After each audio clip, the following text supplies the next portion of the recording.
Welcome to the Let's Slow Down Summer Series.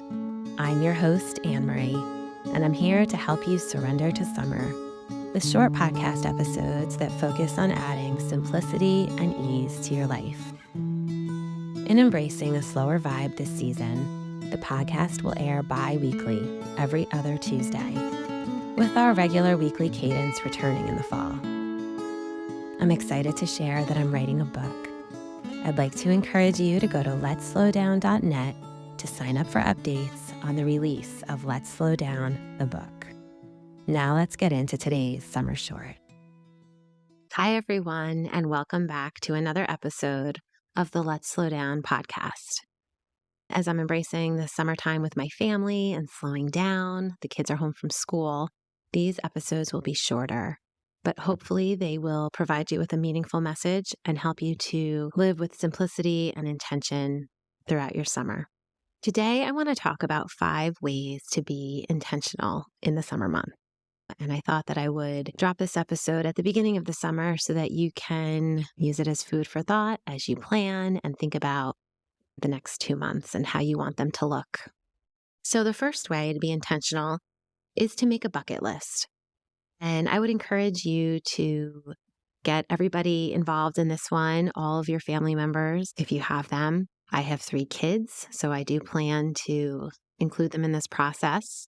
Have a little dinner and talk about what do we all want to make sure happens this summer.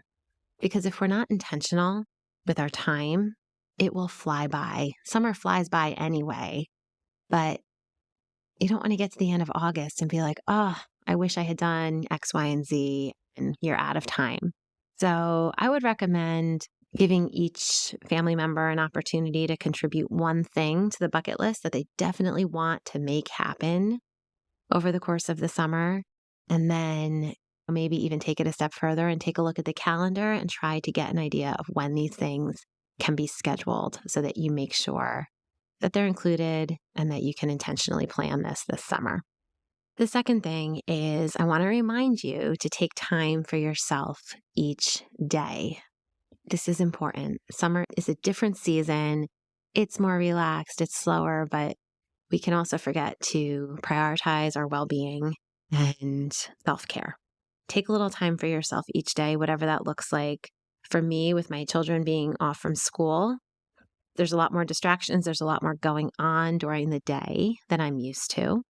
So I want to make sure that I honor my morning routine and take a little time for myself to start my day grounded, feeling intentional about how I want to spend my time. Number 3, consider paring down your clothes.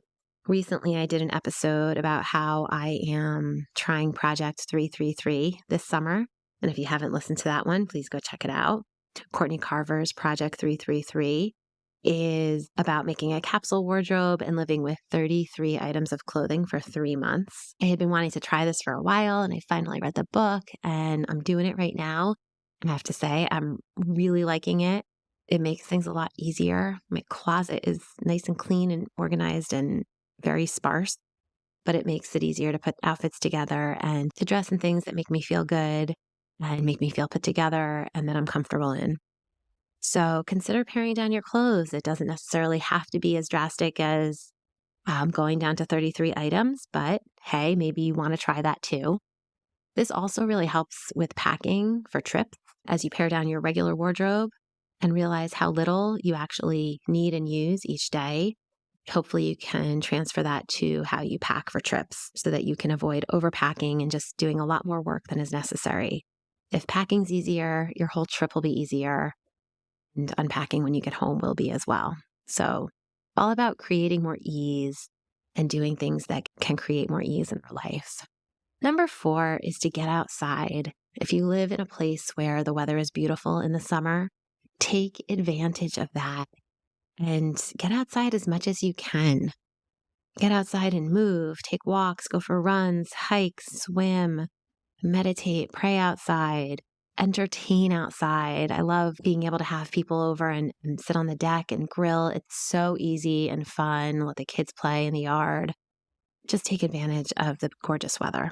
And number 5, even though summer is just beginning, I want you to take a minute and pretend it's the end of August and Labor Day is around the corner and summer is ending and school is starting. So we're just visualizing this just for a minute. Think about how you want to look back and describe the summer that you just had. And as you think about this, let this guide you in planning and preparing for the summer ahead. So we're lucky because it's not over. It's not the end of August. You still have all this beautiful, unhurried summertime ahead of you. How do you want it to look? And what do you want to be able to look back and say about it? How do you want it to feel? I hope considering these 5 ways to be intentional this summer can help you wrap your head around the next couple of months and make the most of them. Summer is a special time, whether you have kids home from school or not. Summer is time to be celebrated and enjoyed. It's fun, it's light, the sun is shining. I really hope that you'll make the most of yours this year.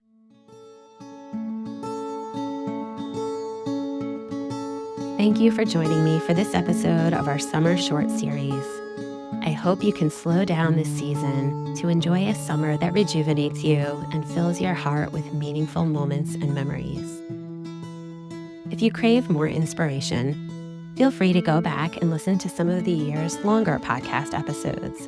And don't forget to leave a review and share with someone who needs it. As always, thank you for your support.